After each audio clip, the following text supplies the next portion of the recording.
আমাদের তো আগেও বলেছি আমি আমাদের যেতেই হবে দিল্লিতে এবং আমাদের এখানে পর্যায়ক্রমে প্রতি ৩ বছর পর পর সভাপতি পরিবর্তন হয় এবং বিভিন্ন সময় বিভিন্ন কারণে একটু এক্সটেনশনও হয়।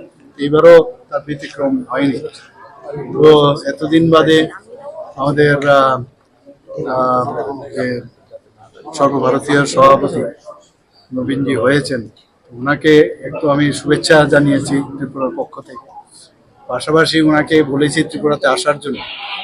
উনি বলেছেন যে নর্থ ইস্টার্ন জোনে পার্টির কাজে উনি বহুতবার এসেছেন এবং ত্রিপুরাতেও উনি এসে গেছেন এখানে।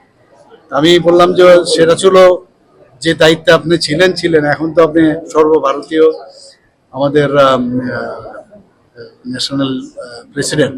তো সেই জায়গায় এখন আমার মনে হয় ত্রিপুরার পক্ষ থেকে আছে সিএম, আমি আপনাকে ইনভাইট করছি। তো উনি নিশ্চয়ই আসবো এবং আসবেন এবং বিভিন্ন বিষয়ে আলোচনা হয়েছে এবং আমরা চাইছি যে আগামী দিন যে ত্রিপুরাকে আরো আমাদের পার্টিগতভাবে আমরা আরো বেশি যাতে শক্তিশালী করতে পারি।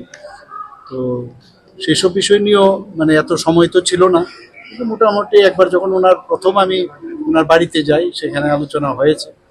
তো কিছু মার্গদর্শন উনি দিয়েছেন, আপনারা দেখেছেন মাননীয় প্রধানমন্ত্রী জি কালকে ওনাকে নিয়ে কি বলেছেন আপনারা সবাই জানেন।